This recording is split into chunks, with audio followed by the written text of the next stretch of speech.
بسم الله الرحمن الرحيم الحمد لله رب العالمين والصلاة والسلام على سيدنا ونبينا محمد وعلى آله الطيبين الطاهرين واللعنة الدائمة الأبدية على أعدائهم أجمعين إلى قيام يوم الدين. ربي اشرح لي صدري ويسر لي أمري واحلل عقدة من لساني يفقه قولي. السلام عليكم my beloved ones ورحمة الله وبركاته. We discussed the main theme from the Islamic laws of manasik al-Hajj about the concept of tadlil, transporting under the shaded means of transportation. And we said that the Ayatollah Sistani Damodullah, the concept of tadlil, he has, like any other fuqaha, the sun at night time being a transportation under the shaded means of transportation is no problem. It's only the sun. However, Sayyidi Sistani Damadullah is hesitant about the issue of the rain because people, they shade from the rain. But there is a kind of problem in understanding the evidence of including the rain in the prohibition or not. However, he does obligatory precaution, and he includes also that he should not be preventing himself from the rain and from the from the rain or from the sun.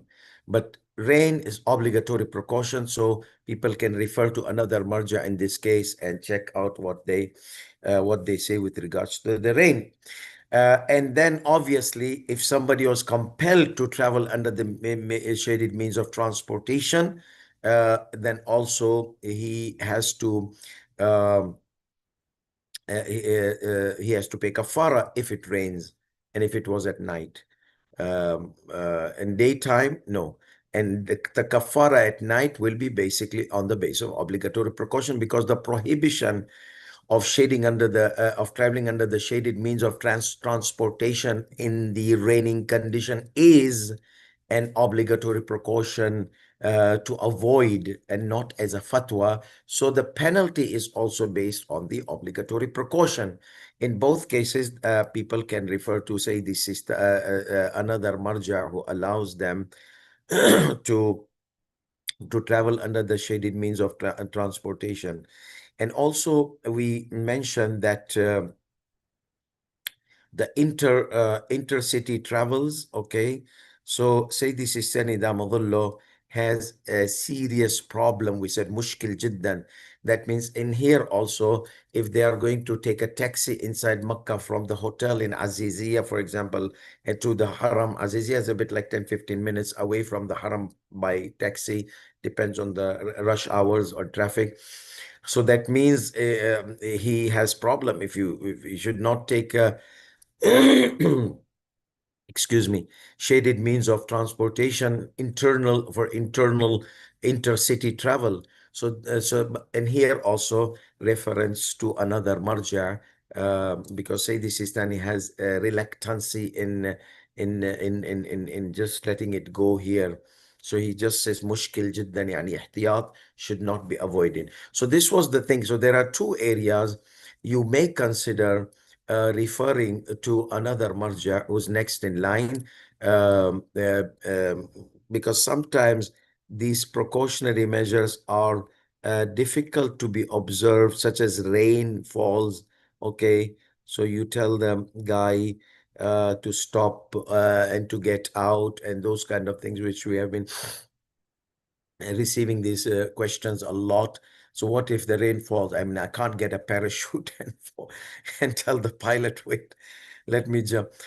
So it's difficult. So these kind of circumstances, people, they will have to refer to other marja in this ruling. Even like there are other masail, the office of Sayyidi Sistani Damadullah, they wholeheartedly say that our followers can refer to another marja to relieve these kind of situation in these ihtiyatat, the obligatory precautions, in which Sayyidi Sistani, he is hesitant to give a green light in it. So that green light, they said, it's okay, you can get it from another marja, next marja in line. Okay, so that was something. Alhamdulillah. Alhamdulillah Rabbil Alameen. So that was something which we stopped. So now we have about quite number of masail. Many of them will be repeated. So we are going to just repeat it quickly, go through it, and let's try to see what are the rulings which we can go through. And so number one, هل يجوز استعمال المظلة إذا شك أن وجودها وعدمها سواء أم لا؟ Okay. Uh, where is it? Excuse me.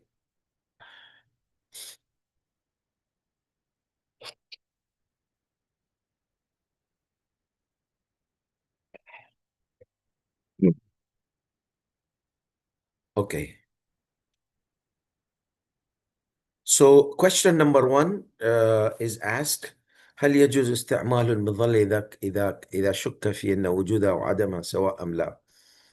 Uh, he said, is it permissible to use the umbrella if there was a doubt that existence and inexistence of umbrella is equal?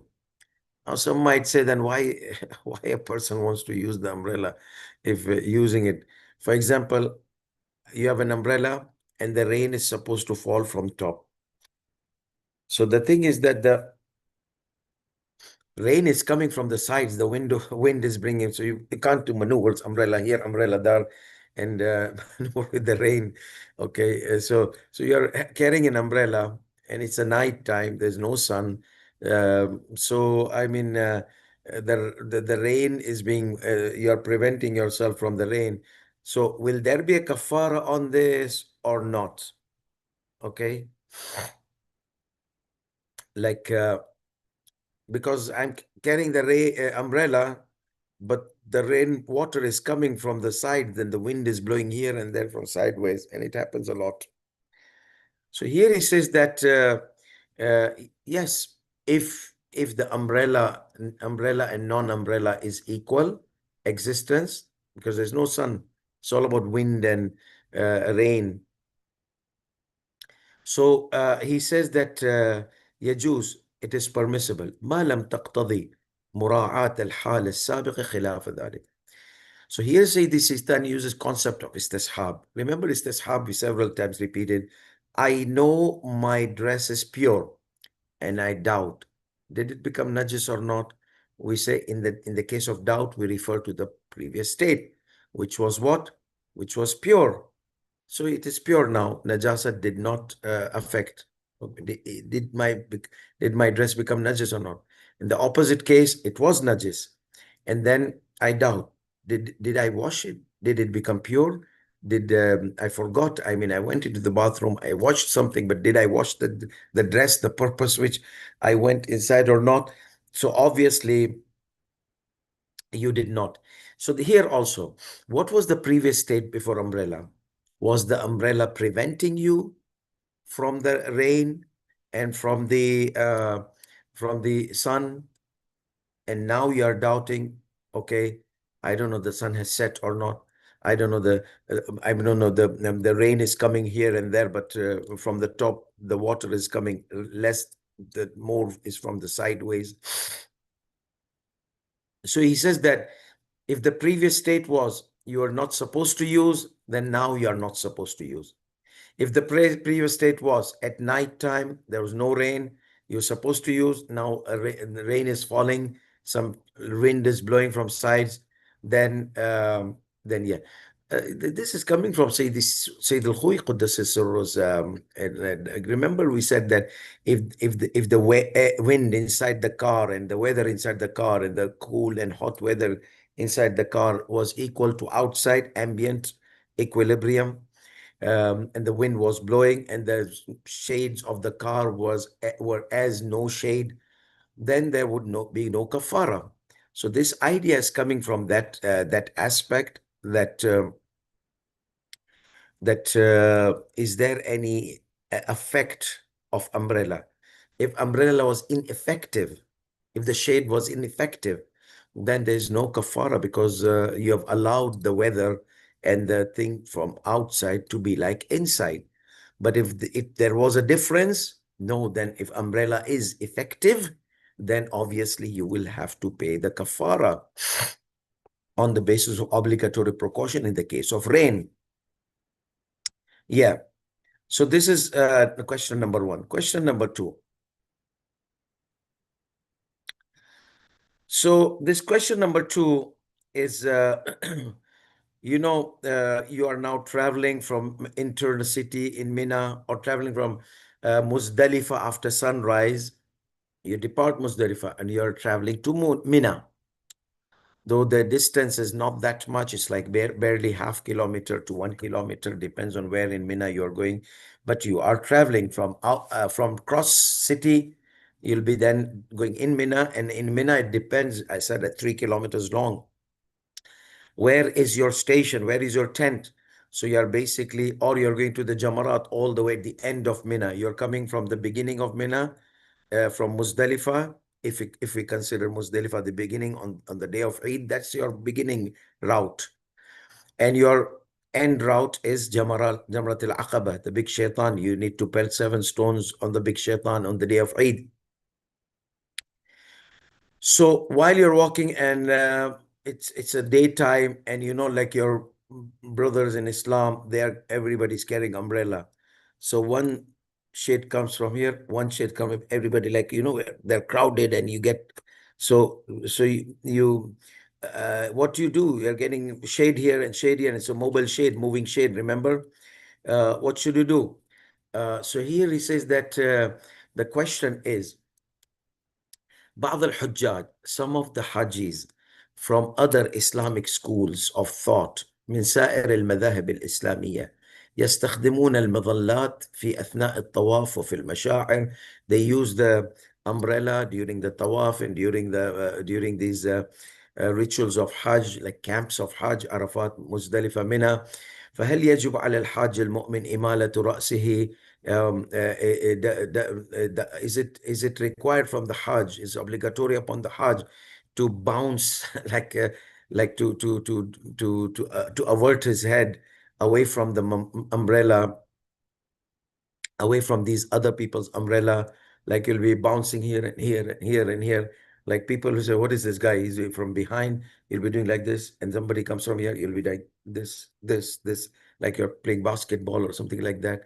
Anyhow, so you're like averting this guy's umbrella. Oh, this guy's umbrella. Oh, this guy's umbrella. So that's that's something which is necessary or not. He says, نعم يجب عليه التجنب عن التضليل المحرم مهما أمكنه ذلك. So yes, it is obligatory upon that person to avoid the shading which is prohibited, with whatever possibilities he has. Maybe sometimes it's very difficult. Maybe some people, the conspiracy happens and you're surrounded by all the umbrellas front of you, behind you, and you can't, like, even if you move like this umbrella, move like this umbrella, move like this umbrella, move like, yani you are surrounded, like people, they surrounded you, like they're trying to do some harm to you or something like that. Everybody, let's surround him. This guy is avoiding our umbrellas, and you got like tons of umbrellas around you. Anyhow, just a scenario to think about, that if it was not avoidable, you try your best, then it's okay. But if you can avoid, you have to avoid. This ruling actually we mentioned in the text of Mas'ala, so I'll quickly go through it. Question number 3: is it possible? Is it permissible for a person who's in the state of ihram to sit in these roofless cars or roofless buses, roofless means of transportation? وإن كان ذلك يستلزم التضليل الجانبي ولو جزئيا, even though partially, because there are windows in these. If you ask Mullah Google or Mullah ChatGPT, bring me the image of roofless buses. If you have not seen and you're new generation, You will see the buses have windows on the side. So basically, when you're sitting, it's not that you're totally shaded. Let's say this wide window is until your chest or your stomach open, or your chest, and you are presented to the sun like you're traveling in the daytime from Mecca to Arafat on the 9th of the Hajj. So it's not like it's total wall beside you. So total sides of the bus, they start above your seat, maybe one span or two span. So your chest is presented to the sun, your head is presented to the sun. So he says that even if the sides were partially covered, he says it is permissible to sit in those means of transportations or vehicles, as long as the commonly considered presenting yourself to the sun is applied, the concept. Like, for example, what did he mention before?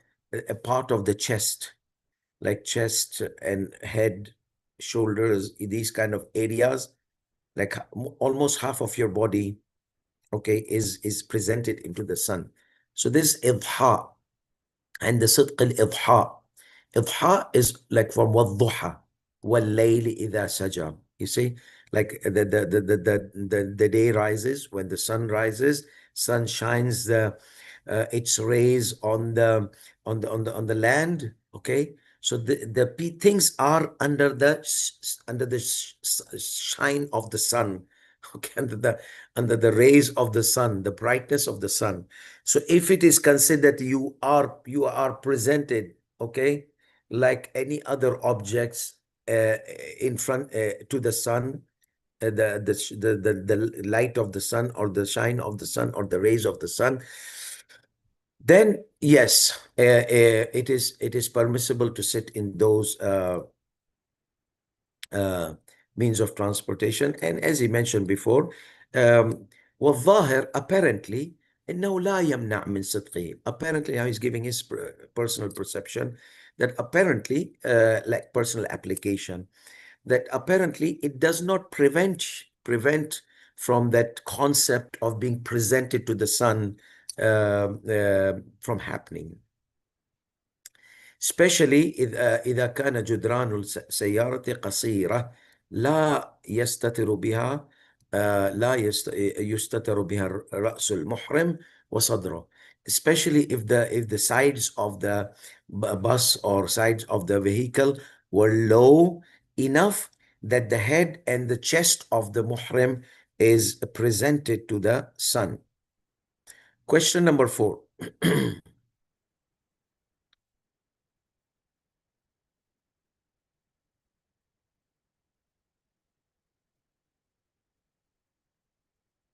So he said, let's say the question: هل ركوب السيارات المكشوفة ينافي الاحتراز عن التضليل الجانبي? Same question, but in a different way presented. So says that بالنظر إلى أنه يتكئ حال جلوسه على الكرسي فيمنع ذلك من بروز. This question, let's reform it in a shorter way.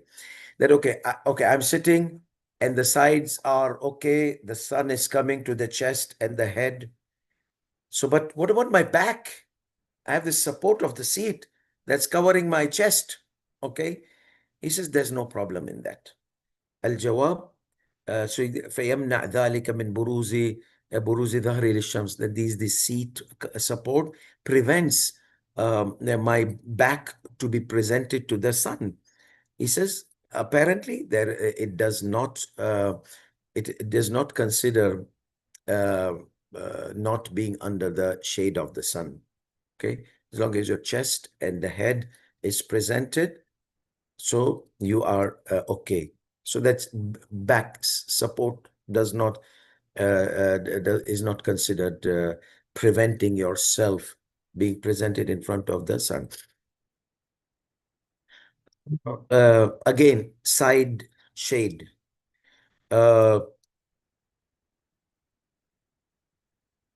هل يصدق التضليل الجانبي بسبب وجود ركاب آخرين? Okay, now let's say the bus was overcrowded. You know that roofless bus or roofless means of roofless vehicles. Okay, it was overcrowded. Now, that what does that mean? That people standing, people, so they have become shade. They have become shade. He says that هل يصدق التضليل الجانبي بسبب وجود ركاب آخرين? Is it by existence or by existence of other passengers shading you? Is it considered side shades are happening, though it's a roofless vehicle? But the HUJJAJ are preventing the sun ray from coming, and you are sitting in their Hujjaj standing. There's no place to sit for them. He says إذا كان التضليل الجانبي حاصلا من جلوس بعض أو وقوف بحيث لم يخرج على النحو المتعارف فلا مانع. They say if that kind of shade is happening because of some of the passengers are sitting beside you, he's sitting beside the window and you're sitting beside him, and the sun is shining from this side. So like he's preventing the sun from coming to you, sun rays or sunlight. Okay. So he's like shading you from this side. Or no, there are people standing in the middle and the sun is coming from that side and you're sitting here. Okay. The aisle is packed with people standing. So they are enjoying the sun. Is there any problem? Okay. So yeah. So the sides. So he says that yes. إذا كان التضليل الجانبي حاصلا من جلوس بعض أو وقوفه بعض الركاب أو وقوفه بعض no من جلوس بعض أو وقوفه, because some of the people are sitting and some of them they are standing, but you still are considered that you have presented yourself to the sun, then there is no problem. Because it's obvious. I mean, you're not alone in that bus. The people, no, most of the time, this thing is overcrowded. It's typical. So he says that as long as you are sitting, and let's say these people are not like they are moving or and the bus is moving. So sun rays sometime like this, sometime like this. So sun rays also they get maneuvered. So you're not totally shading yourself. There are times you're getting some sun rays from here, from there. So yeah. لم يخرج على النحو المتعارف, if commonly view is considering that you are presenting yourself. So when the means of transportation are moving, so the sun can peek on you from this gap, that gap. Sun is also trying to peek you, okay, from those gaps. So that means you are there. You're not preventing, oh, sun from here, sun from here, sun from here. That will be like you are like, but if you are sitting, you see, and like this Muslim guy in the bus, and sometimes the sun is peeking on you, it's fine. So therefore, let's say ruling number 6, question number 6. منعتم من التظليل من الشمس وكذا المطر على الأحوال. Okay, so you prevented the shading from the sun and from the rain on the basis of obligatory precaution. So ولم تمنعوا التضليل من البرد مع وجود رواية فيها, but you did not prevent the going the shading from the cold. That means if the weather is cold and you know the bus is totally closed, the shaded bus. So at night you're traveling, but the weather outside is cold. So the weather outside is not like weather inside. Excuse me. So but there is a narration, Sayyidina. There's a narration which prevents, which says that if somebody, like that's why Sayyid al-Khuy Quddasa Sirro took the weather issue. Okay. So what is the response of Sayyid Sistani? So he says that مع وجود رواية, you did not prevent shading from the prohibition of shading from the cold from the cold weather, in spite of existence of narration. There's a narration available for it. فهل ترون ضعف الرواية أو هناك وجه آخر? So are you observing to this narration as a weakness, as the narration is weak, or there is another reason for that? So the answer, الرواية معتبرة. The narration is reliable. ولكنها لا تدل على حرمة تستر المحرم من البرد. Okay, but it does not indicate that muhrim should prevent himself from the it does not indicate the prohibition of shading, prohibition for a muhrim to shade from the cold weather. Rather, it indicates عدم جواز التضليل بالستر من الشمس بدخول القبة ونحوها. More than rather, it indicates that one should not, it indicates the prohibition of shading from the sun by entering a dome. Okay, entering a dome and things similar to it. Like the dome is a cool area, okay, because it's protected from the sun. So in a way that when he enters the dome, he feels that coolness. Okay, so so is it like we are looking in the narration the prevention of entering the dome, or prevention from getting that cool environment under the dome? Okay, so he said no, it's not, there's nothing about the cool environment. No, it is about you enter the dome which protects you or shades you from the sun, hence you get the coolness of the weather surrounding. So like for example, in winter the sun is harsh in those countries at the noon time. But there is a cool winds going on sometimes, especially when it comes to the time of the evening also. So you enter under the dome. So it protects you from the sun. So once you are protected from the sun, you feel that breeze, cool breeze, the coolness of the breeze. I think many of our Zairin went to Syria, inshallah. May Allah subhanahu wa ta'ala open the doors of ziyarat of Bibi Zainab Salamullahi alayha soon. So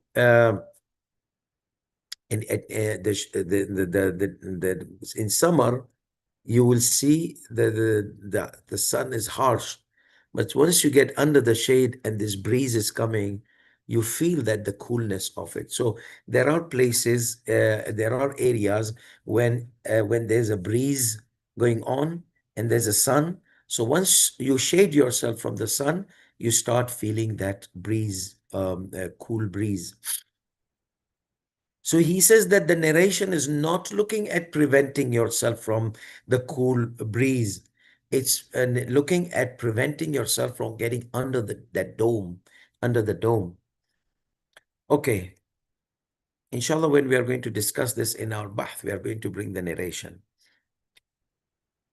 Yes. إلا إذا كان العذر كان لعذر كالتأذي من البرد في خارجها. Yes, you can enter the dome, okay, if there was an excuse that that coolness is harmful to you. Okay, so الرواية معتبرة ولكنها لا تدل على حرمة تستر المحرم من البرد. It doesn't indicate that a person who's in the state of ihram is prohibited from shading himself from the cold weather. بل عدم جواز التضليل بالتستر من الشمس. Rather, it indicates that the prohibition is is not getting away from the getting away from the getting rid from the sun. No, بل عدم جواز التضليل. Rather, it indicates the prohibition of shading for a muhrim person to shade himself from the sun by entering the dome and so on. So let's take another scenario. So basically, this dome prevents a person from the sun rays and prevents a person from what? From the cold weather, like igloos. You see the igloo, they are domes. So anyhow, now this is opposite of the scenario which we mentioned. How is it? It is opposite. So entering the dome could be either for preventing yourself from cold weather or preventing yourself from the sun. There are two causes. So the scenario of the narration, inshallah, I'll try to get the narration so that we can understand it properly. The scenario of the narration is like this, that if you enter the dome, so that means there's cold weather, you're preventing yourself from it, or you are preventing yourself from sunshade. So here, Sayyidi Sistani says the narration is reliable, but it is not looking at entering the dome to prevent yourself, to shade yourself from the cold weather. Rather, it's looking at preventing yourself from the sun. Okay, shading yourself from the sun.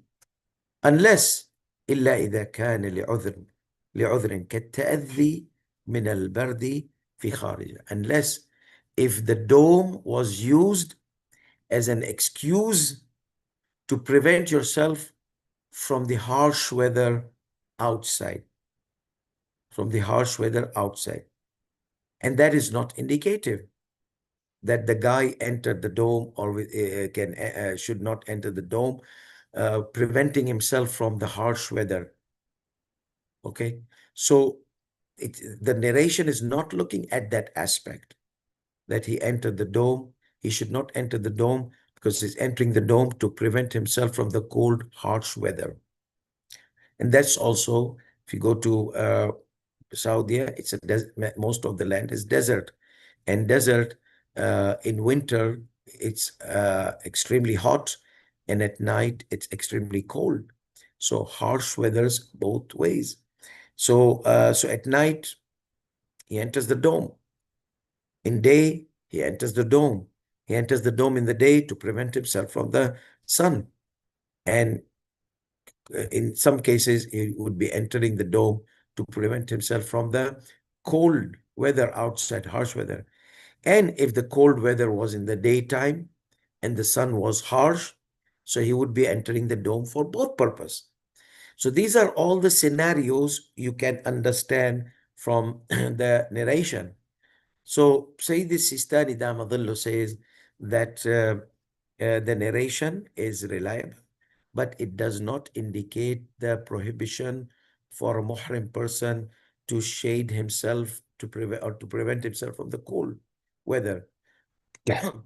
Rather, it indicates it is not permissible for him to shade himself from the sun by entering the dome, and so on.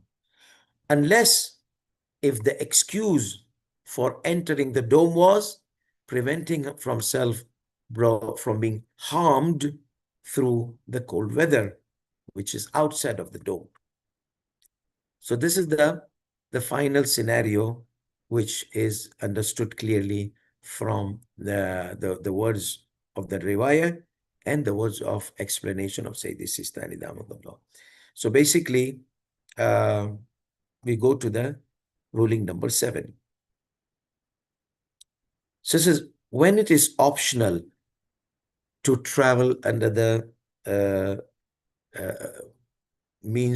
shaded means of transportation, okay, or shaded vehicles. So he says it is permissible As long as there's no sun, it's permissible. يجوز له ذلك. It is permissible for a person in the state of ihram to travel in the shaded means of transportation at night وبين الطلوعين ليلا وبين الطلوعين between the rise of the dawn and rise of the sun. So there between the two rising, rise of the Fajr, rise of the sun, because sun is not risen yet. So we can say from sunset to till sunrise. In brief, this is the range where as long as there is no sun, the sun has set, the night has fallen.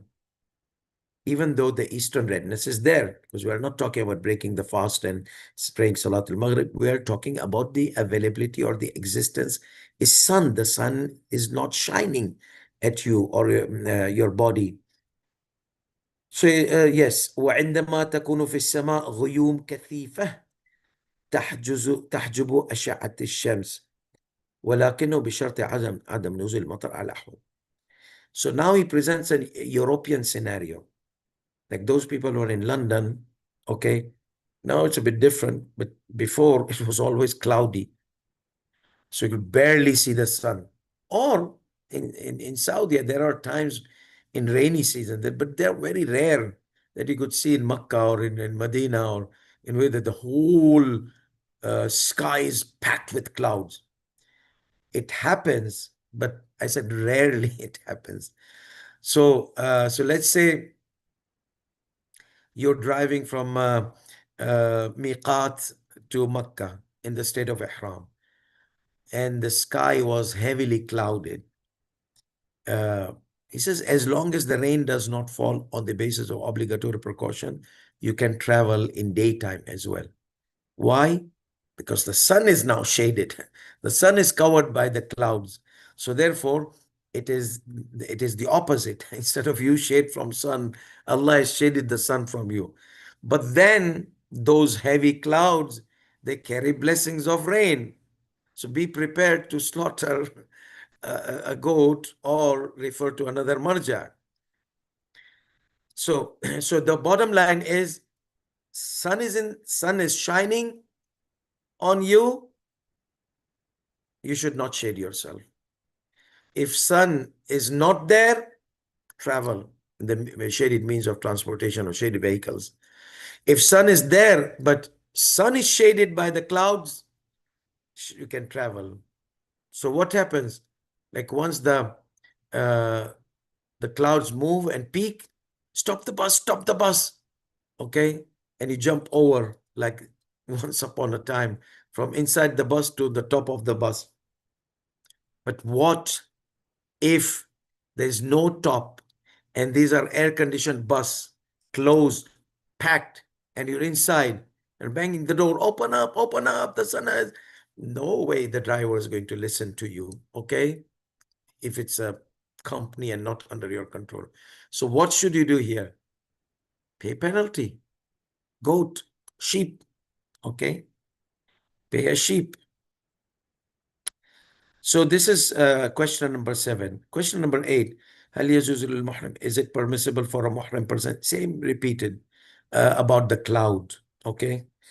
So he answers إذا كانت الغيوم كثيفة بحيث تستر أشعة الشمس. If the cloud was so, if the sky was heavily clouded in a way that it prevents the sun rays totally, تماما, completely, the sun rays are shaded.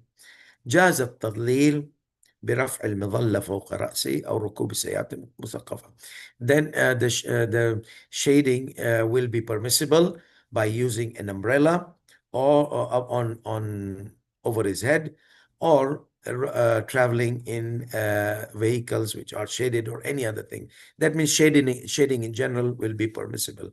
بشرط أن لا تكون السماء ممطرة, with the same condition that the sky would not be in a raining condition on the basis of obligatory precaution. And also it is permissible to travel at night, similar situation, no sun available. Question number 9. ما حكم ركوب المحرم? So what about the traveling in planes at night, like you're traveling by plane. He says, no problem. At night, لا بأس به. There's no problem traveling at night.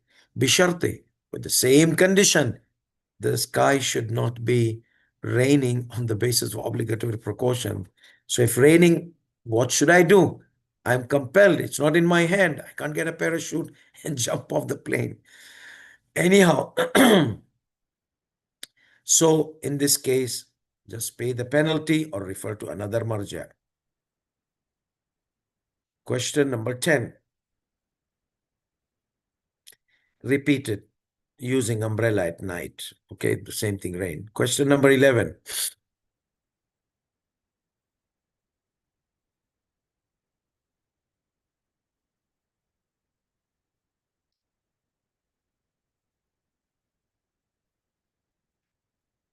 Okay, so this is a long question about following a marja and then changing the marja, and there are about 3 scenarios. Okay, oh no, 4 scenarios. Let's take, or perhaps there's a 5th scenario.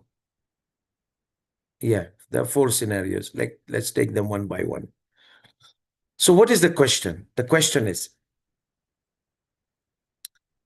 if somebody was following a marja who considers the prohibition of shading or traveling under the means of shaded transportation or vehicles or umbrella, but his ruling was from the wind and the cold weather and the hot weather and so on, like Sayyid al-Khuy Quddasa Sirruh. Okay. وقد مات مقلده. That means that the person whom he used to refer to died, like Sayyid al-Khuy rahmatullah alayh. فيرجع إلى مجتهد ثان, and then he refers in his taqleed to another marja. That marja does not consider the prohibition of shading except from the sun and the rain, like say this Sistani Damadullah. Okay, quite like the person who's asking questions doesn't want to mention names. So, and it's good because maybe other than say the Sistani might have the same ruling, other than say Al-Khuy might have the same ruling. So, so he says he refers to another mujtahid who does not consider the prohibition of shading except from sun and the rain. فعمل بفتواه فترة من الزمن. Oh, that's why he doesn't mention the name of Sayyid. So he act upon the fatwa of that marja for some time, like fatwa of Sayyid al-Khuy قدس سره. ثم, no, he act upon the fatwa because Sayyid al-Khuy died, he referred to Sayyid Sistani, or let's say the way he's presented, that marja who was preventing prohibition, or who considered the prohibition of the shading from the weather components to only from sun and rain on the basis of obligate precaution, but he does not mention. So he's just keeping a general scenario. فعمل بفتوى. He act upon the fatwa. Who? Fatwa second marja, the one who has only sun and the rain as prohibitions to shade, prohibitions of shading, to shade from the sun and rain. That means other than sun and rain, you don't need to shade yourself. So he act upon this fatwa, the second marja's fatwa, for some time. فترة من الزمن. ثم مات المجتهد الثاني. The second mujtahid died. May Allah subhanahu wa ta'ala protect our maraja. فرجع إليكم في أمر التقليد. Oh, so this is so Sayyidi Sistani is a third scenario here. So Sayyidi Sistani has been, so he referred to Sayyidi Sistani. So he had done taqleed to someone like Sayyid al-Khuy, then he did taqleed to someone like Sayyidi Sistani, Damadullah, and now that also died. Now he is to Sayyidi Sistani. And then you made an obligation that one should refer to the most knowledgeable of three. Number one, number two, number three. Awkward question. That means he won't say this, he stands to say, I'm the alam, refer to me. Okay. So who's the alam? First one was alam because he did taqlid to him. Hypothetically, second was next a'lam. Now the third one is the third a'lam. So who is the most knowledgeable of three? Because this is the fatwa of Sayyidi Sistani. You acted upon the fatwa of the first. You acted upon the fatwa of the second. And now you are coming to me. So whoever is most knowledgeable of three, you have to refer to that person, marja. So he says that فَأَوْجَبْتُمْ عَلَيْهِ تَقْلِيدَ أَعْلَمِ الثَّلَاثَةِ, and you made an obligation upon that person to do the taqleed of the most knowledgeable of three. وهو في نظر المجتهد الأول, and in his opinion, this opinion of the one who's asking the question or the one who did the taqleed to the first, considering Sayyid al-Khu'i Quddasa Sirruh, so in his opinion, the first one was the most knowledgeable of the three. The first one, Sayyid al-Khu'i, was the most knowledgeable of the three, from the first, second, and Sayyid Sistani, the third. So this is the opinion of the person who is facing who has shifted from one marja to second marja, to third, from Sayyid al-Khu'i to another marja to Sayyid Sistani. So he is asking, and this question is divided into 4 segments. Okay? So let's see the first segment. هل بإمكانه, is it possible for him البقاء على تقليد المجتهد الثاني أو الرجوع إليكم في خصوص هذه المسألة نظرا إلى ما يواجه من الحرج والمشقة الكبيرة في العمل فيه بفتوى المجتهد الأول. Obviously, doesn't want to follow fatwa of Sayyid al-Khu'i. So he says that, is it possible that this person stays not on the first marja? The first marja is a'lam in his nazar. To the second marja, or to refer to you. Is it possible for that person, scenario number 1, to stay on the taqleed of the second mujtahid who allowed everything except for the sun and the rain? Or yourself, the same thing, who allows sun and the rain, who allows everything except for the sun and the rain. Especially in this ruling, I'm not asking entire taqleed, Sayyidina, I'm asking in this ruling, خصوصا في هذه المسألة, نظرا إلى ما يواجهه من الحرج, due to the extreme circumstances and complications he faces if he is going to refer to the first mujtahid, quote unquote, Sayyid al-Khu'i, everything shaded, kafara night, kafara day, no mercy. And there's no roofless means of transportation. Even if there is, the government has restrictions on those things. So the answer, لا يمكنه ذلك على المختار. Mukhtar is not Mukhtar Nama or Mukhtar Bhai or Mukhtar Uncle. No, Mukhtar is the choice which I have made. Ikhtiyar. Okay? My choice, my ikhtiyar, my Mukhtar is to refer to the A'lam of 3. If you are considering the first A'lam, okay, then stick to his taqleed. Okay? Stick to his taqleed. Don't tell me mashaqqa and haraj. Just pay penalty, kafara. Go under the means of transportation. Okay? No problem. Relieve the mashaqqa, relieve the trouble. Only thing is you pay a sheep, because so one of the youth tells me, oh my goodness, isn't that intimidating to leave taqlid of Sayyid al-Khu'i and follow? And no, it's not intimidating. He's telling him, you feel your marja, a'lam marja was the first, okay, then you have to stick to it. Why just change to the easiness? That's not the criteria of taqleed, like nowadays many youth they do. The criteria of taqleed is the most knowledgeable. So if you said that most knowledgeable is the first, quote unquote, Silkhui, and his ruling is torture of Tadlil. But now there's no getting on the car and to talk about mashaqqa and haram. Just get in the bus with everybody, and Allah subhanahu wa ta'ala knows the circumstances and pay penalties. It's all about the penalty. Okay? The poor people will be happy. So think of it like this: that because of Sayyid al-Khui's ruling, many poor people will getting this goat.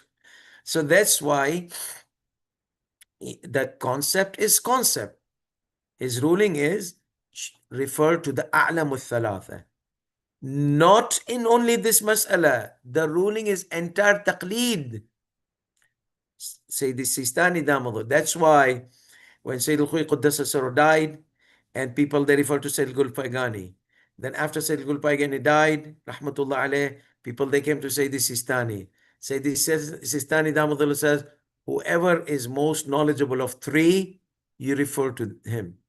So if Sayyid al-Paigani was more knowledgeable than Sayyid al-Khu'i, then you stick to Sayyid al-Paigani, not me. If Sayyid al-Khu'i was most knowledgeable, go back to him. And not Sayyid al-Paigani, not me. If you find out through experts, I'm most knowledgeable of three, then you have to refer to me. So I asked Sayyid Sistani that, did you say I am most knowledgeable? He said, I did not say. Refer to people expert in this field. What do they say? If they say the first, then you refer to Sayyid al-Khu'i. If they the second, then refer to Sayyid al-Paigani. If they say me, then you refer to me. Follow the principle. I am not going to tell you. Okay? And he said that when Sayyid al-Khu'i died, I used to tell the people, stay on the taqleed of Sayyid al-Khu'i. That's before 20 years. So anyhow, that means because he is Ahl al-Khibra as well. So he was telling the people, if you refer to me, I'm telling you Sayyid al-Khu'i is most knowledgeable of all of us. So stay on his taqleed. And obviously he was the giant, Amlaq, in the Hawza. So people could not deny his status in depth and knowledge, with all the respect to all our great Maraja and respectful Maraja. But this was the Ahl al-Khibra. So this is the answer to number one. No. La yumkinu dhalik. He cannot go to the second or me based on my opinion. Okay, my choice, the choice I have made from various opinions is to refer to the most a'lam entirely, not only this masala. And that is the the person, the hypothesis was that the first one was a'lam. So go to first one and pay penalty. Scenario number two. إذا شهد بعض أهل الخبرة بأعلمية المجتهد الثاني من المجتهد الأول في مسألة التضليل بعد الاطلاع على مدرك كل منهما في فتواه، فهل بالإمكان الاعتماد على شهادتهم والبقاء على تقليد المجتهد الثاني؟ He's desperate to return to the second marja. He has to find his way. So he says, scenario number two, two just witnesses from the expert mujtahideen, okay, Ahl al-Khibra, not any Imam Jama'ah or any congregational prayers or any lecture giver, Maulanas, may Allah respect all of them. They are not Ahl al-Khibra. Ahl al-Khibra, the expert is found in Hawza, in Najaf, in Qom, giving Bahth Kharij, higher level of external research. And his researches are known by the experts to be deep and strong. Not anyone, like there are so many in Najaf and Qom, they give Bahth Kharij. And they pretend that they are like A'lam, or I mean there's no Ahl al-Khibra. No. The definition of Ahl al-Khibra, it's all intellectual concept. So the definition is totally intellectual. Somebody who possesses the capacity, and this is very rare. Okay, that's why only two just witnesses are required. somebody who possesses the capacity to compare bahth kharij of the maraja, available maraja, in the line of taqleed.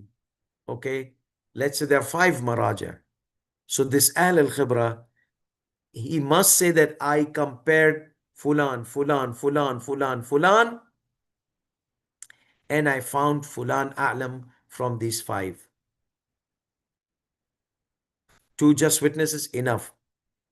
Because when Sayyid al-Khuy Quddas Sirruh died, the Talaba and the Hawza students, they were asking Ahl al-Khibra. And because the Najaf Hawza, they presented 4. Sayyid Gulpaigani, Sayyid al-Rawhani, Sayyid al-Sistani, and Sayyid Sabzawari. So when we ask them, do you know 4 of them? Have you compared 4 of them? No. So someone will say Sayyid Gulpaigani. We'll ask him, did you compare 4 of them? No. He's mashhur. And that's why we said Sayyid Gulpaigani A'lam. So that's not complete testimony. Those who considered Sayyid Sabzawari said, no, we compared the research. We just know Sayyid Sabzawari and his Bahth and some of those who are in line, but not like we compared like apples to apples and orange to orange of the methodology in Bahth Kharij.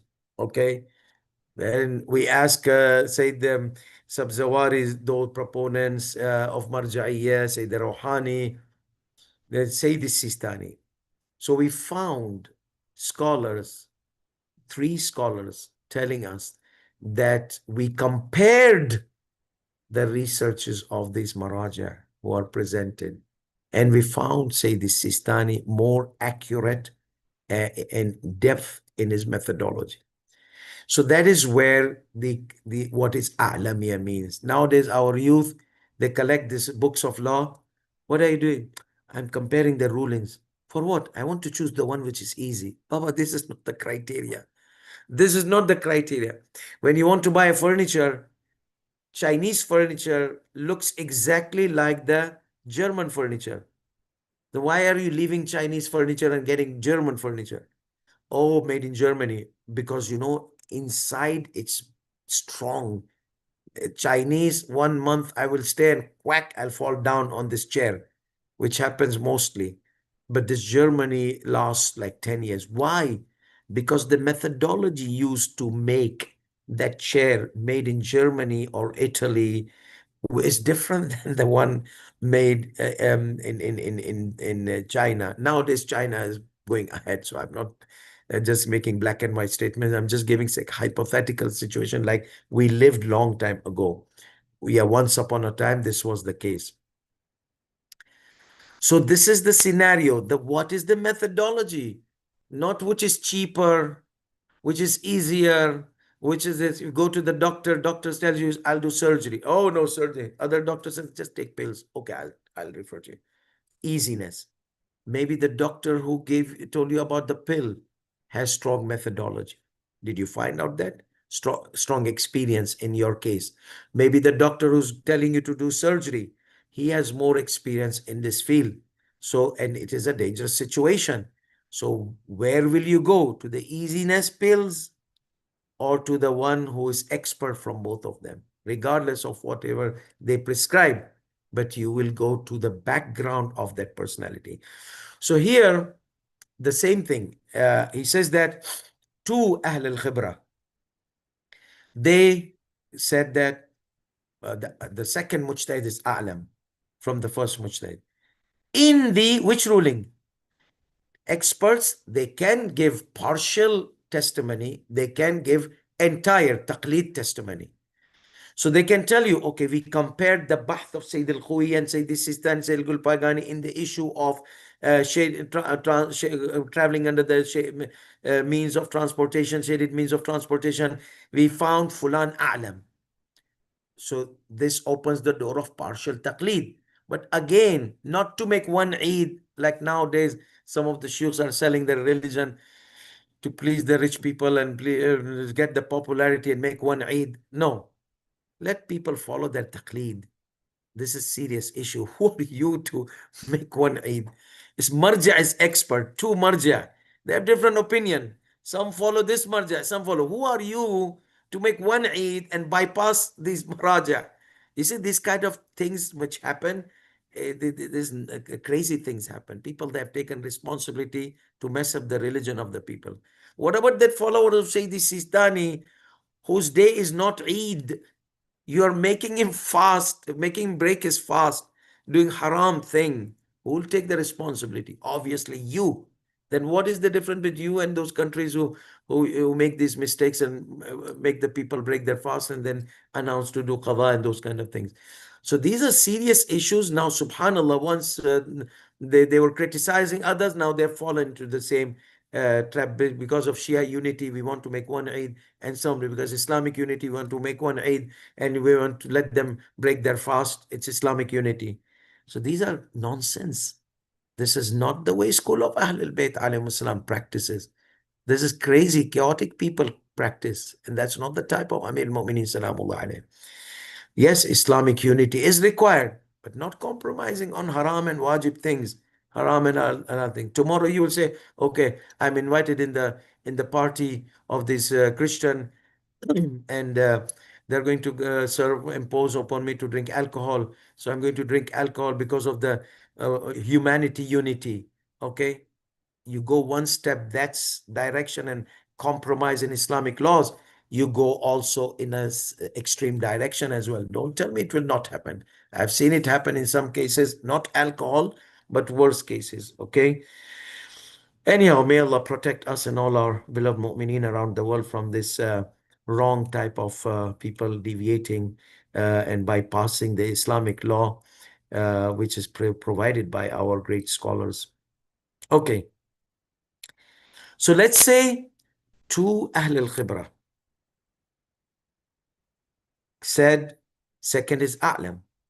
In the, not entirely, in the case, like nowadays, there are people, there are scholars, they have this issue of moon sighting, because many of the Ahl al-Khibra, they have, they say the Sistani's direction is more stronger in methodology comparing to Sayyid al-Khui's methodology. So therefore, the partial taqlid, Sayyid Sistani allows if a marja' was more knowledgeable than another in a certain issue, then it is obligatory to follow that marja'. It is in his book, Urwat al-Wuthqa, in his comments in the rulings of partial taqlid. So here we are talking of partial taqlid in this ruling, but not for the haraj and maraj, like easiness. No, here the guy has done his homework and now he's coming on in from the aspect of the marja'iyya type of aspect, the ijtihad and ahl al-khibra. Now the wording is not mashaqqa and haraj. No, he says the second marja came to be more knowledgeable than the first in this ruling, because he considers the first marja a'lam. Except in this ruling, he found some Ahl al-Khibra experts, expert mujtahideen in comparative researches. They told him that in this ruling, the second one is most knowledgeable in the issue of shading muhrim, moving into shaded means of transportation. This ruling. So now he's asking Sayyid Sistani, فهل بالإمكان الاعتماد على شهادتهم والبقاء على التقليد الثاني? Is it possible to rely on the testimonies of these experts and stay on the taqlid of the second mujtahid? Is it possible? Okay. بالإمكان على شهادتهم, to rely on their بالإمكان الاعتماد. Is there any possibility to rely or depend on the testimonies of these Ahl al-Khibra experts? Okay, few experts which they considered this ruling of second marja' more to be based on more, is most knowledgeable in this thing. على تقليد المجتهد الثاني في هذه المسألة. Let's see the answer. Be ready. The answer is lengthy. إن العناصر الدخيلة في الأعلمية لا تتحقق بالنسبة إلى مسألة واحدة، وإنما يمكن تحققها بالنسبة إلى مجموعة مسائل تشكل نوعا واحدا. Okay, so exhibit number 1, the elements which are involved in the testimony of the most knowledgeable, okay, the testimonies which are indicating the most knowledgeable, it is not established by looking into one ruling. If this is the case only in this ruling, you want to do partial taqlid? No. He says the elements which enter as factor of declaring the most knowledgeable are not established, okay, by looking into one ruling. وإنما يمكن تحققها, but it can be established بالنسبة إلى مجموعة مسائل, several rulings. Okay, it can be it can be established by looking into several rulings, which gives you one type. Okay, in this ruling, he declared the methodology. It concludes one methodology, one type of methodology found in several rulings, not only in one ruling, in other ruling as well. He has used the same methodology. وأما مجرد ترجيح رأي غير الأعلم على رأي الأعلم في خصوص مسألة فقهية قبل الجمع من أهل الخبرة، فليس مرجعه إلا إلى توافق نظر هذا البعض مع فتوى غير الأعلم في هذه المسألة. So he says here, as for prevailing or preferring or giving preference to non-knowledgeable or non-most knowledgeable marja over the most knowledgeable marja in one jurisprudential ruling from some of Ahl al-Khibra is not depending on anything other, any criteria other, the one which he mentions comparing in several ruling. In one ruling, it's not, these few Ahl al-Khibra, it's not depending, except that they all share one opinion, regardless of comparing several rulings. Okay, so for him, the criteria should be not one ruling, several ruling. These Ahl al-Khibra, if they indicated, because they are in agreement in that ruling. So فليس مرجعه, then those Ahl al-Khibra, few Ahl al-Khibra, when they gave a declaration, there it is not based on any other criteria we mentioned, then it's not based on the criteria we mentioned.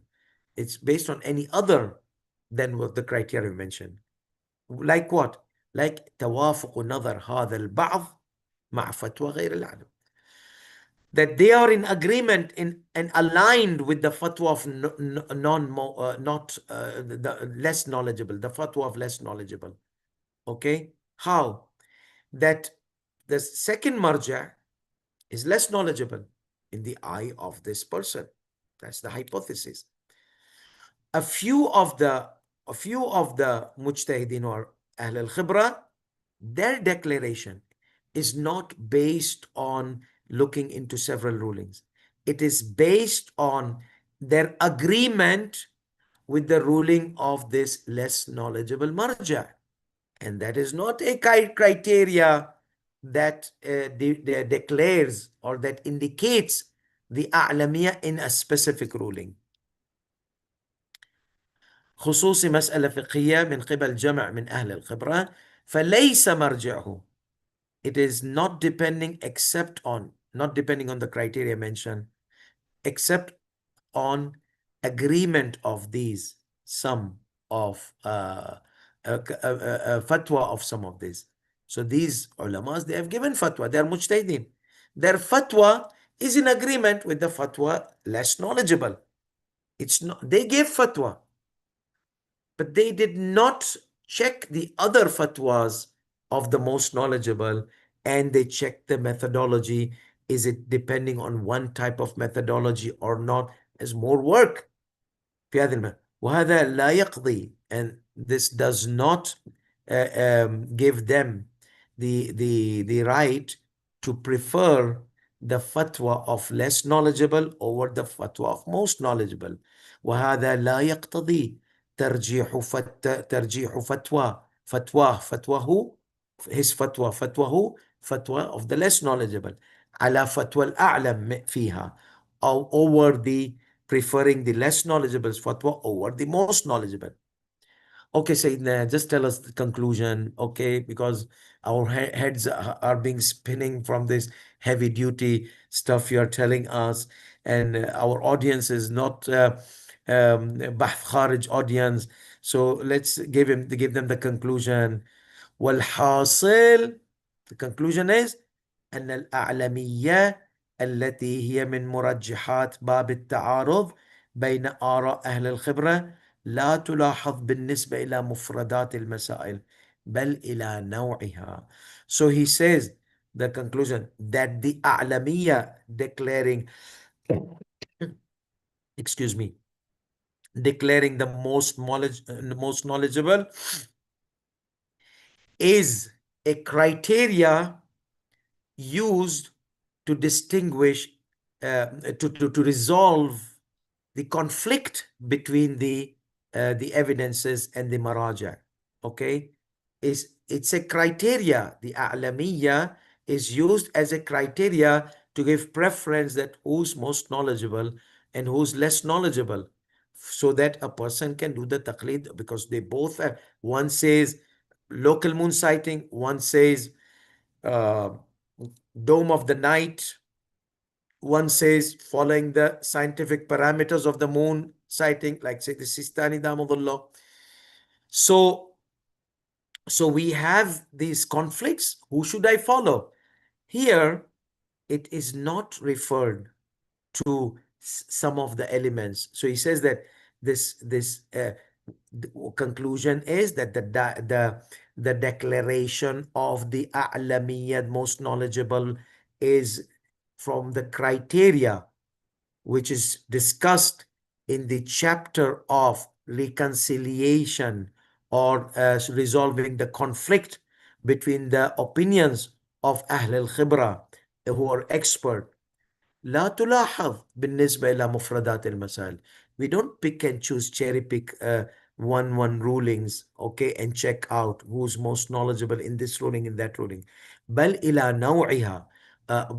Rather, it is looked in the general typology or the methodology which is used by this marja, okay, or by that marja.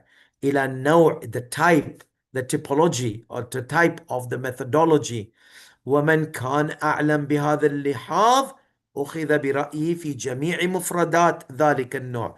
And whoever was most knowledgeable due to this aspect, then his ruling needs to be taken in every aspect. Okay, ذلك النوع, from that type of methodology. ما لم يثبت خطأه في بعضها المعين, as long as it is not proven, not skeptics. No, you have to prove. Ahl al-Khibra, they have to prove that there was an error in concluding this ruling specifically. Okay, then you can refer to another marja who did not make that specific error in this ruling. So he says, he tries to tell us that if you have referred to that marja as a'lam, that means you have looked into the typology, the methodology, the type of the methodology used in producing the ruling. Okay, then you can't come and declare another a'lam in looking at one specific ruling. unless if you prove that the first a'lam made an error in his conclusion and you were expert in that level, and all these they were not in line of the marja of the second line, they were not aligned with the ruling of the second marja. Rather, they looked into the typology and the methodology of the first marja and they compared it with the second marja, and they found that second marja's methodology is stronger when it gives these one type. Remember, type of methodology, when it gives in this aspect. So there's more than just few Ahl al-Khibra say he's A'lam and that is A'lam. So there's more to it. It's not simple like just, oh, I checked with few Maraja. They said, say, the Sistani's ruling is more knowledgeable. He's more knowledgeable in this ruling. No. So it has to be a whole package. Yeah, maybe there are some rulings all together, not one ruling. The Ahl al-Khibra sense that say the Sistani Damadullah or some other Maraja, they have depth, a typological depth, a methodological depth, which opens the door to even look into another Masail, because you got the gist. It might end up to total taqleed, change of taqleed to the Sayyid al-Sistani, or stay on the taqleed of Sayyid al-Khui. And as I said, he allows partial taqleed as long as these criteria are met. Okay? Not just comparing few Ahl al-Khibra, no. Comparing based on these Ahl al-Khibra gave their views based on what? On comparing the methodology, or just because their fatwa, their methodology is aligned with the methodology of the fatwa who said that you can you can like travel under the means of transportation as long as there is no rain or sun. So this is the second. So he says that as long as the error is not found, so you can't just jump and declare the second marja a'lam unless you find error in the methodology or of that specific ruling. Like in our case here, we are discussing the shaded under the means of transportation. Okay. So that was the second scenario. Let's say this guy wants to leave Sayyid al-Khawi. So third scenario, open the door, Bismillah. Okay, now he's coming to the last point which Sayyid Sistani mentioned. What is that? It is proven by Al-Khibra that there was an error made by that marja. Now, now the door of error is open. Okay, let's see. إذا شهد بعض أهل الخبرة بخطأ المجتهد الأول في فتواه المذكورة بعد الاطلاع على مستنده فيها بجهة تخص هذه المسألة، فهل بإمكان مقلدي الرجوع عنه إلى غيره في خصوص مسألة التضليل؟ If some experts, مجتهدين, obviously expert in comparative research, they declared that the first mujtahid had made an error in deducing his fatwa, which is mentioned after referring to the methodology. Okay, so now we are trying to use the language properly. Okay, not haraj maraj, not one mas'ala mujtahidin are aligned with. No, now we are talking more of the methodological way. So now he says that the error was found in the methodology, which that marja depended in his conclusion, in his fatwa. بحجة بجهة تخص هذه المسألة. Specifically in this ruling, the error was found, not in entire taqlid. So in entire taqlid, these are a'lam. But in this ruling, for example, the error was found. فهل بإمكان مقلده الرجوع عنه إلى غيره? So, can his follower refer to another mujtahid in this ruling في بخصوص مسألة التضليل, specifically in the ruling of the guy doesn't want to pay the goat. In this ruling of tadlil, in the ruling of transportation and the shades of means of transport, shaded means of transportation. Now we are talking. So let's see the answer. إذا حصل له بذلك الإطمئنان, if he gains satisfaction, not necessarily 100% knowledge, because many times 100% knowledge is very difficult to achieve, but satisfaction, not satisfaction because you don't want to pay kafara, that is nafs satisfaction. No, intellectual satisfaction. Intellectually he was satisfied because the expert who gave testimony, they are very well known experts in the hawza, in the comparative and methodological area. So there is an intellectual element here, intellectual component. So he says, إذا حصل له بذلك الإطمئنان بخطأ مقلده جاز له ترك قوله والرجوع إلى غيره مع مراعاة الأعلم فالأعلم. Okay? So Sayyidi Sistani says, if intellectual satisfaction, itminan in intellectual cases, though he does not mention intellectual satisfaction, but satisfactions are two types. One is desire, satisfaction for desire, lustful satisfaction, and one is intellectual satisfaction. That means everything fits the logical things, and that comes out of referring to the expert. And for you, you have to check out who these experts are. So you have done your intellectual homework. Those experts, they have done their intellectual homework. So it's intellectual after intellectual responsibilities.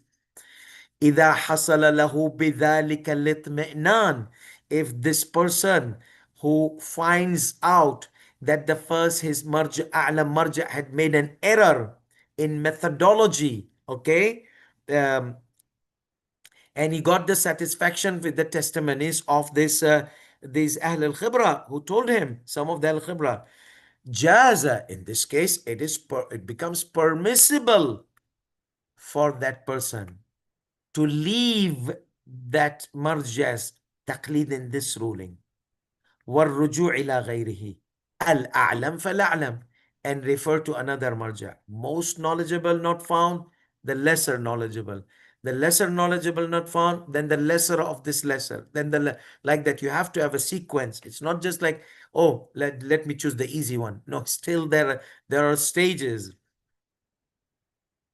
So here Sayyidi Sistani gives his personal experience.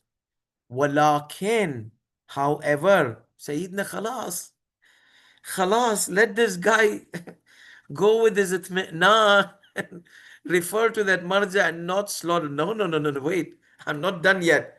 What, Sayyidina? We thought it's done. No. Listen, I have something to say. ولكن أنا يحصل الاطمئنان بذلك للمقلد العامي بمجرد تخطئة بعض أهل الخبرة للأعلم في مستند فتواه في خصوص المسألة. He says, however, how can this lay person gain satisfaction, okay, بذلك أن يحصل الاطمئنان, that مقلد, lay person, lay مقلد person, the person who is doing taqlid, how can he get that intellectual satisfaction just because some of the experts, they said that a'lam made an error in his methodology in concluding the fatwa in that specific ruling? How can that happen? Okay, Ahl al-Khibra, fine. But what will make you satisfied that yes, they were okay in their conclusion about that A'lam being wrong in his methodology in this mas'ala?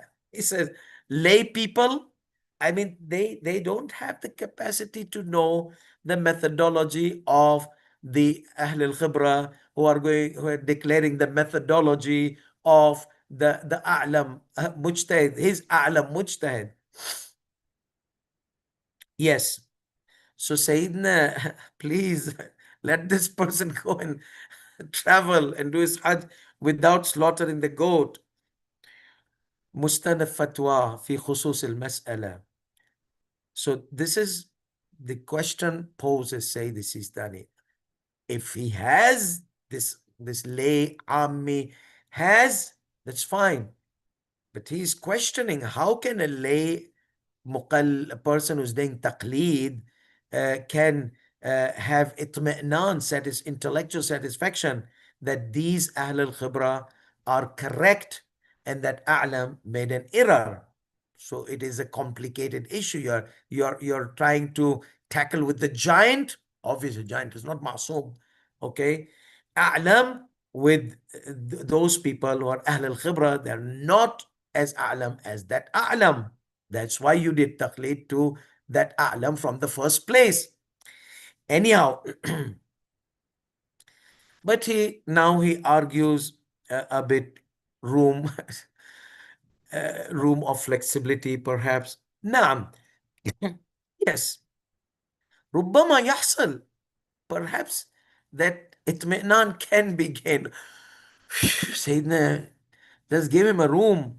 Okay, the guy is suffocating now. He's going to die. So he says, yes, perhaps that ربما يحصل إذا كان المخطئون للأعلم على النحو المتقدم جمعا معتدا به من أهل الخبرة مع كمال الوثوق بهم وبخبرويتهم. I love this terminologies of بحث خبرويتهم. Yes. So with their experience. So now what? Now we have chain of expert. These expert who declared that there is an error, you have to refer to other experts who consider these experts to be those who are excellent in their expertise. Expert, like this, the neck bone is connected to the jawbone and jawbone is connected to the which bone and this. So it is like a long procedure, okay? So these mujtahideen declared expert, declared that your a'lam mujtahid made an error in methodology in this ruling. But you, how did you come to conclusion that these experts are experts and you are a lay person? Okay? So you are a lay person. You don't have enough qualifications to define the experts from non-experts. Just because they gave the easy rule to you, they became expert. So they require to be expert, known expert, okay, by other experts. And then you will tell me, okay, then those experts require experts. And those experts, then this guy, so that's why he said, how can this army, lay person, make satisfaction based on the expertise of these experts who considered the a'lam made an error? Are you seeing how the technicality is here? And unfortunately, people, they just leave this marja, follow that marja. Baba, did you follow the marja based on expertise or just it was like any, mini, miny, mo? That's the first thing. Or you open the tawzi, oh, this is easy, this allows this and allows chess and checkers and this and that. Or some of them, they allow this. Anyhow, let's see. I mean, you can, if your marja is a'lam and the criteria methodology about, then yes, I'm not criticizing the marja. I'm nothing to criticize in the marja. I'm criticizing the mindset of the lay people who, if they find someone allowing them to play cards or to play those kind of gambling games or whatever they're proven to be gambling, they follow. Or somebody allows shaving of the beard. This is the criteria of many lay people. That means what kind of taqleed they are doing because of the easiness. So this is totally that taqleed has a lot of, but Allah subhanahu wa ta'ala may accept everybody's a'mal and everybody have mercy upon everybody. I mean, after looking at this, you'll wonder how many people did taqleed properly to an a'lam marja. Haramat, yani people, where will they find a'lam? Where will they find Ahl al-Khibra who declared a'lam? Where will they find Ahl al-Khibra to declare the Ahl al-Khibra to declare a'lam? So anyhow, Allah Rahim, if you are satisfied by the shohra, popularity, they followed this marja and you're satisfied, but don't know that a'lam, khalas, Allah inshallah will accept. ما جعل الله في الدين من حرج. Allah subhanahu wa ta'ala has not made the religion a case of complication and hardship. ما جعل الله عليكم في الدين من حرج. Yes, so Sayyidina, at the end, this guy is going to die. Let's see. So he says that, Na'am. Let's hear it out this. Yes. ربما يحصل. Perhaps the satisfaction can happen. How? إذا كان المخطئون للأعلم على النحو المتقدم.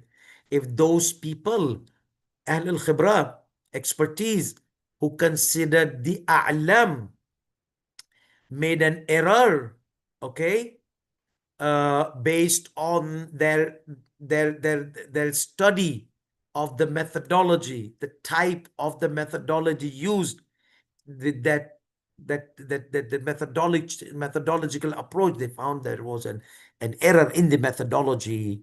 Okay, the way we mentioned, على النحو المتقدم, these expertise were جمعا معتدا بهم من أهل الخبرة.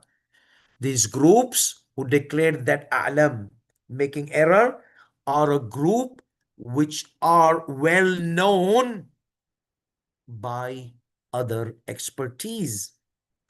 جمعا معتدا به من أهل الخبرة. Okay, so they are expertise also. Like for example, you refer to Sheikh Baqir al-Irawani. How would we know that Sheikh Baqir al-Irawani is expert? When we go to the Hawza, we see other experts, a group of experts, you see, they say Sheikh Baqir al-Irawani. Sheikh Baqir al-Irawani is excellent masail, excellent methodology, not masail, methodological approach, methodology, typology. Mu'taddan bihi. So this group who considered that marja making error, they are a group of considered to be well known by other experts. مع كمال الوثوق بهم. And you have full trust in these experts that they have never ever lied to you. Which experts? The second experts who are testifying for the experts who declared the أعلى مرجع making error in this ruling. مع كمال الوثوق بهم وبخبرويتهم. So you as a lay person and me as a lay person, we as a lay people, because I'm also a lay person, okay? I'm doing taqleed. So me and you, we all are lay people, lay person. We are not Ahl al-Khibra. We are not mujtahideen. So we gained full satisfaction with certain ulamas. We know them very well. And we know they are long time expert in the Hawza. They are known by intellectual finding out, asking this, asking this, asking that. We did our asking and we found out. And so full satisfaction, مع كمال الوثوق, full trust in them. So we trust them. They have never ever lied. They've never ever cheated us. And they are, number one, trustworthy. Trustworthy you can experience because by dealings, they have never lied to you. They have never milked your money out, just made relations just to get some money out of you or something like that. Okay. No, they are trustworthy. You have dealt with them, so you know them personally. And they're experts. خبروية. How? By there are some ulamas who studied under them and they praise them. And these are also trustworthy that, oh, you know, my teacher, this scholar praised them, that scholar praised them, that Ayatollah praised them. That's number two. Like nowadays, an example is Sayyid Munir al-Khabbaz. You see? So Sayyid Munir al-Khabbaz, many scholars, mujtahideen, they testify with this expertise. And you know these who are testifying. And Sayyid Munir, for example, is one of those experts who's found out error in the methodology of certain marja'. So this is something which we see how it works.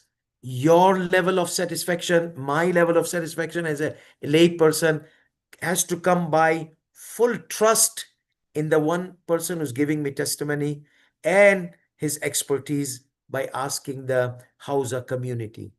And these experts, they consider those expert in their methodological approach who considered the A'lam made an error.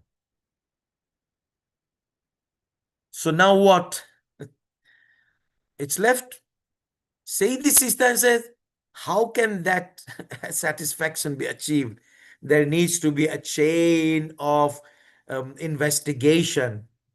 Okay, if you have done that, he says, perhaps the satisfaction will happen. So now your job, who was doing the taqleed to the most a'lam, is to do your homework. Find out that those who considered your marja a'lam wrong in this ruling, these experts who declared based on the methodology issue, are there any experts considering them the experts? Yes, there are. Okay. Do you know them closely? Have you dealt with them? Have you traveled with them? Do you know that they're trustworthy? Even if 2, 3. Okay. So جمعا معتدا به من أهل الخبرة مع كمال الوثوق.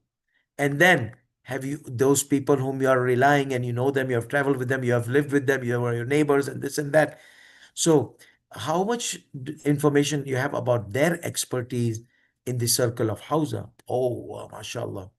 So, ulamas and mashayikh and big and small, everybody praises his knowledge, praises his methodology, praises his this and that. Then, khalas, you got your answer.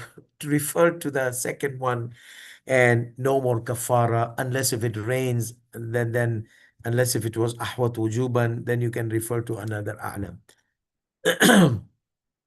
Okay. Oh, wait, I have a fourth scenario. Okay, bring it on. Bismillah. إذا لم يكن محيص من البقاء على تقليد المجتهد الأول في هذه المسألة، فهل تثبت على المكلف كفارة التضليل في الفترة التي عمل بها بفتوى المجتهد الثاني؟ Remember, he was referring to the first marja'. The first marja' said, if you travel at night in buses, you pay kafara. Then he died. He referred to second marja'. Second marja' says, no, you don't have to pay kafara. So for like 5 years, 10 years, he was going Hajj every year and not paying kafara. Now he follows Sayyidi Sistani. He said, go back to the first. So what about those 10 years I was traveling in the shaded means of transportation? Do I have to pay kafara out of 10 years?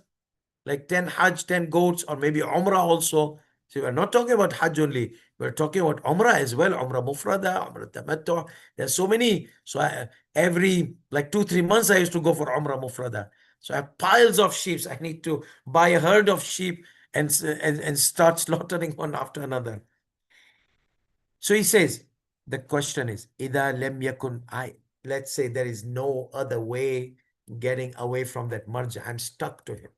If there was no other solution, then just stay on the taqleed of your marja. That means even the satisfaction was not gained. Okay, so I don't have any other option just to stay on the taqleed of the first marja. من البقاء على تقليد المجتهد الأول. If there was no other way out, then just to remain on the first mujtahid. in this ruling, فهل تثبت in this ruling, then is the penalty going to be obligated upon this person who was doing taqlid to another marja totally? So first marja died, he totally went to the second marja. Okay, because that second marja was a'lam. That marja died, he went to the third marja, a'lam of the living. For example, say this Sistani Damadullah. Say this Sistani told him, don't refer to me. If you have referred to me now, then refer to the most, you remain on the taqlid of the most knowledgeable. Be it the first, be it the second, or be it me. If you find from Ahl al-Khibra, I am most knowledgeable, then refer to me totally. If you find that your second marja' was, then refer to him. So the bottom line is he did taqlid of the second marja' for 5 years or 6 years, something like that. And he used to go for Hajj and Umrah. He never paid kafara because he was traveling at night. So do I have to pay the penalty because now I'm going back to the first, who doesn't allow what I did for the following second marja? So he said, no, there'll be no kafara because your taqlid was legit. You considered that a'lam, and that a'lam told you refer to me. Okay, leave your first marja. So you followed your direction of Ahl al-Khibra given to you. So you did your homework and you did taqlid 5 years to this marja and traveling at night in the buses. So he says there is no problem in that. Kafara, al-jawab, la tathbut al-kafara. Kafara will not be obligated.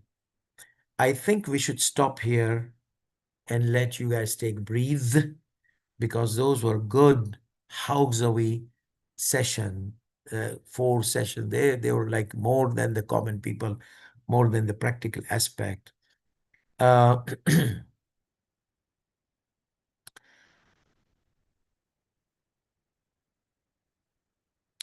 This ruling is related to, okay, there are several rulings related to this. I think if I can take this so that we have an all integrated part of the ruling. So this is question number 12 is now using names. Question number 11 was unanimous, a general thing, and that was good for Hawzawi students. Now it comes to specific for those people who are following taqlid of Sayyid al-Khuy Quddasa Sirruh.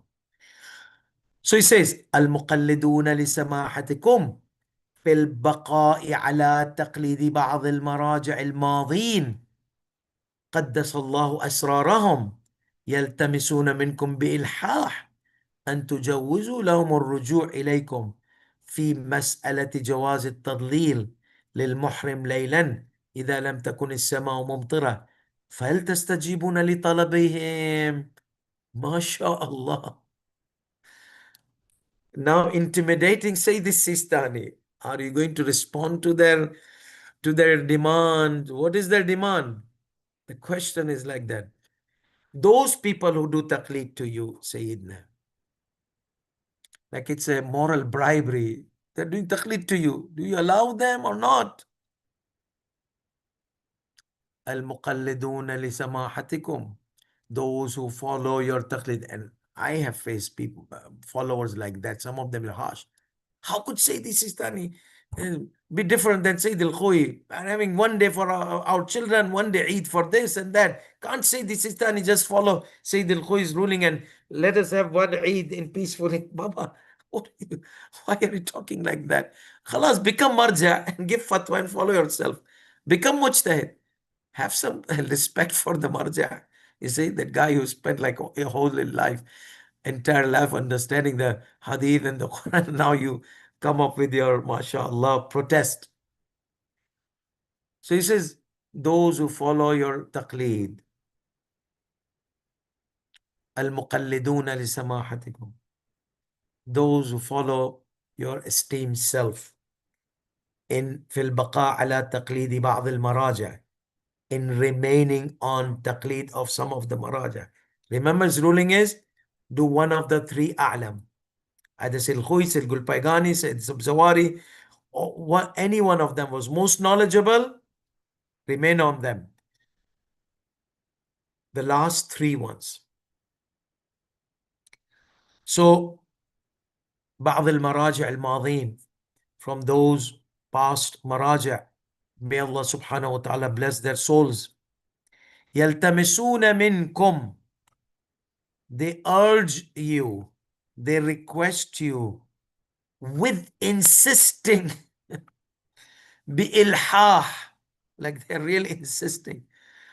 Okay, they're desperately, they're not just يلتمس, they're asking you with insisting, أن تجوز لهم الرجوع إليكم, that you allow them, give them permission to refer to you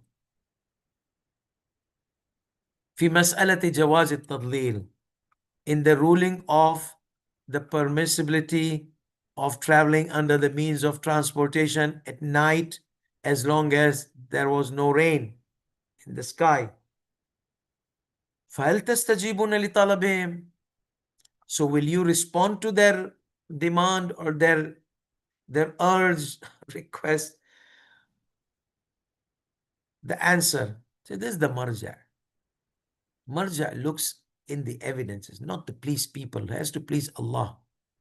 And he has to pass the message of Allah from the Quran and the Hadith to the people. Okay?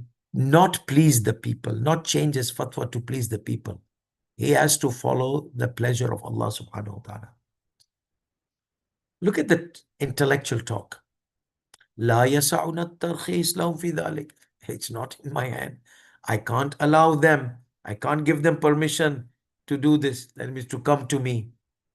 They're advertising people, come to me. And he's saying, I can't tell you to come to me. Okay? In this ruling. From the beginning, he said, followed Sayyid al-Khuyi was most alam marja, being as Ahl al-Khibra. Okay? So it's not in my hand. I can't allow them to do that. That means to follow me. مع بقائهم على تقليد المرجع الراحل بمناط عالميته. As long as they are remaining on the taqleed of the one who left the previous marja, with the criteria of that marja being a'lam. You went to al-Khibra, and I was one of those who told you to stay on the taqleed of Sayyid al-Khoi, because he was a'lam by abundance of al-Khibra in the Hawza, from Qom and from Najaf. So the criteria was his a'lamiyya. That's why you had to remain on his taqleed. However, ولكن إذا حصل لهم قناعة شخصية من خلال شهادة جمع من أهل الخبرة. However, if they get personal satisfaction through what, Sayyidina? Personal satisfaction is a dangerous word. That means, yeah, I'm personally satisfied with your a'lamiyya. Okay? Because I don't want to give penalties of goats and this and that. So say من خلال شهادة جمع من أهل الخبرة. عفوا من خلال شهادة جمع من أهل الخبرة. Through the testimonies of a group of experts, مجتهدين experts, بأن فتوى مقلدهم في هذه المسألة مجانبة للصواب. So these experts, they give you declaration. Okay?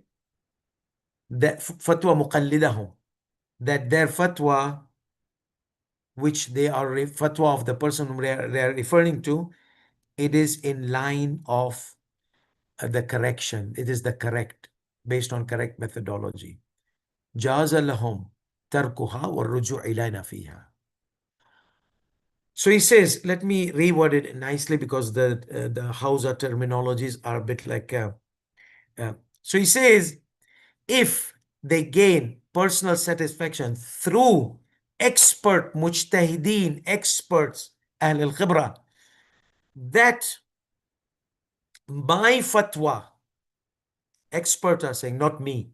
To me, yes, my fatwa is is stronger, and I can say fatwa of Sayyid al-Khuwayi, there was an error. That's why my fatwa is not aligned with fatwa of Sayyid al-Khuwayi. But it's not in my business. Now I'm a stakeholder. Now I'm one of the Maraja, three Maraja. Okay, you refer to me. I told you to refer to Sayyid al-Khuwayi. Now, if you find Ahl al-Khibra, they declare that ruling of Sayyid al-Khuwayi, methodological error was there, and my ruling has methodological correctness, then you can refer to me. That's as simple. If I'm not going to say, obviously, if the methodology of Sayyid al-Khuwayi was right, he would be aligned with Fatwa Sayyid al-Khuwayi. But he's not. But he's not in a position to declare such declaration. So he's guiding them. Refer to Ahl al-Khibra.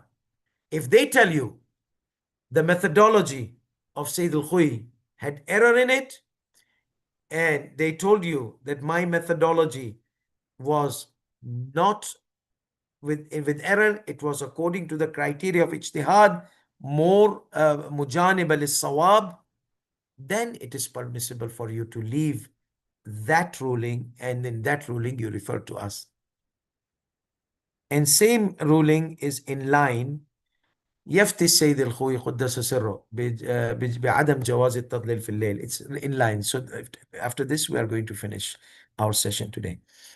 Sayyid al-Khuwayi قدس سره gives a fatwa that it is not permissible to travel under the means of vehicles, shaded vehicles, you see, at night.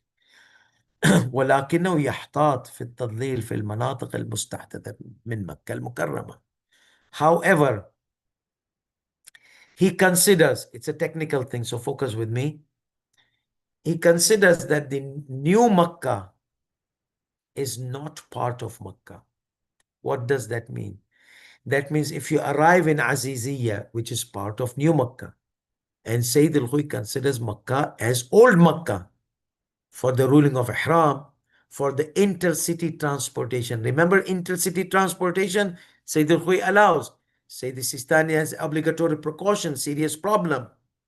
Okay? So he says that Sayyid al-Khuwayi, Quddasa Sirruh, gives fatwa that it is does not allow, does not give permission, or prohibits the traveling under the means of transportation at night as well. وَلَكِنَّهُ يَحْتَاط. However, he has a precautionary measure. On the basis of obligatory precaution, the new Makkah is not considered to be part of the ancient Makkah in several issues. وَأَنْتُمْ دَامَ ظِلَّكُمْ. And you, may Allah prolong your shadow over us, give fatwa that we are allowed to travel under the means of transportation at night as long as it does not rain. And you give obligatory precaution. Remember, serious problem, mushkil shadid.